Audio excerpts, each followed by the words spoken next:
In the last video, we took a look at the quality and how our dietary protein is produced and really the difference between highly bioavailable protein and how the protein has been grown, nurtured, raised, grass-fed, free range versus grain-fed and non-free range, obviously.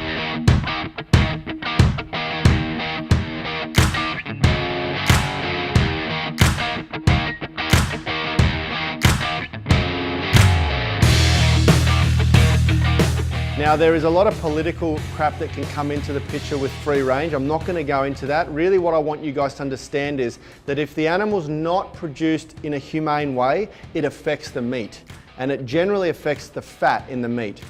So finally, to bring all this together, the last piece of the puzzle is how we fit fats and carbohydrates into the diet. Now for muscle protein synthesis, carbohydrate plays a very little role. It plays a huge role in fueling your body, fueling your muscles, but it isn't required to actually initiate muscle protein synthesis. So where you get your carbs in throughout the day doesn't really matter as much.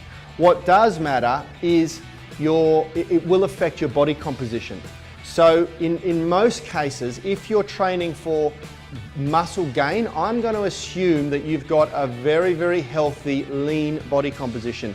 Anywhere below sort of 12 or 11% body fat. If not, then I'd probably be working to lean up before you work to gain a lot of muscle. The concept of bulking phases, I don't really believe in. We don't really believe in at Unity Gym, okay? We generally train for overall health and that's how we coach our guys in the 30-day Kickstart program. So we look at the carb board here. I split carbs into two categories. We've got our simple carbs or starchy carbs and complex carbs. Now, nutrition scientists will probably hang me for this, but I put fruit under simple carbs just for the argument's sake of energy, and I put berries in their own category under complex carbs because berries have very little sugar, okay?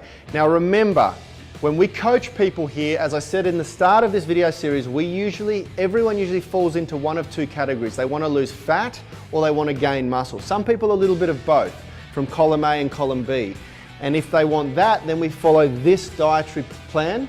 If they are really overweight or obese, then we follow a completely unique dietary plan, which we're going to share with you in the coming weeks.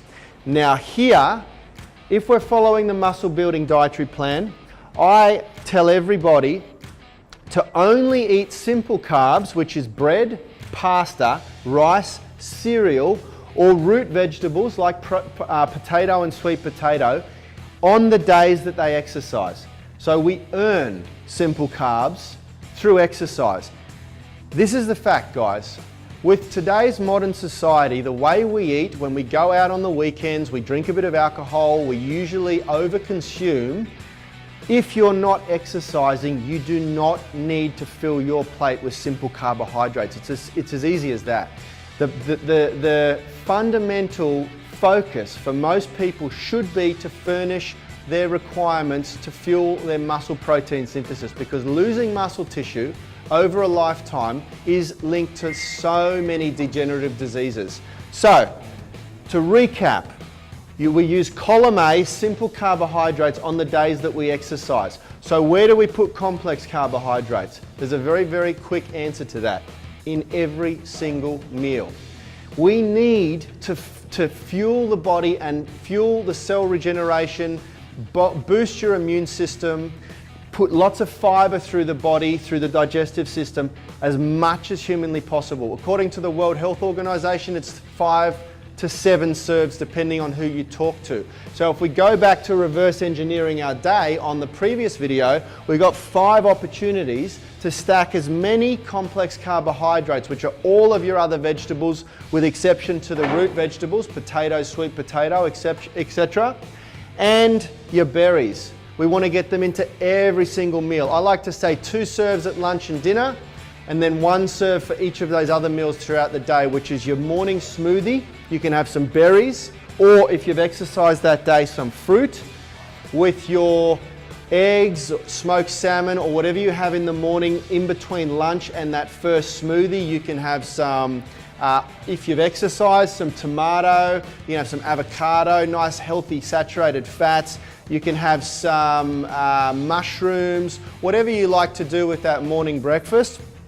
At lunchtime, remember, we keep it nice and easy. Lunch is a repeat of dinner, so it's steamed veggies or salad, something like that, but as much of those veggies as possible. It's very, very hard to overconsume healthy vegetables, guys.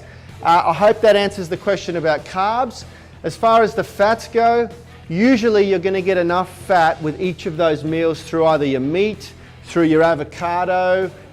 We usually add a little bit of olive oil, really healthy extra virgin olive oil to our salads, and whatever you cook with, so butter, ghee, or coconut oil, and that's going to be plenty of healthy fat. If you trickle some nuts into your salads or a few nuts throughout the day as a healthy snack, then you're getting plenty of healthy saturated, monounsaturated, and polyunsaturated fats. I hope that helps, guys. That's it, pretty much wraps up our nutrition system for muscle gain. Stay tuned, we're going to share our nutrition system for fat loss. Take care.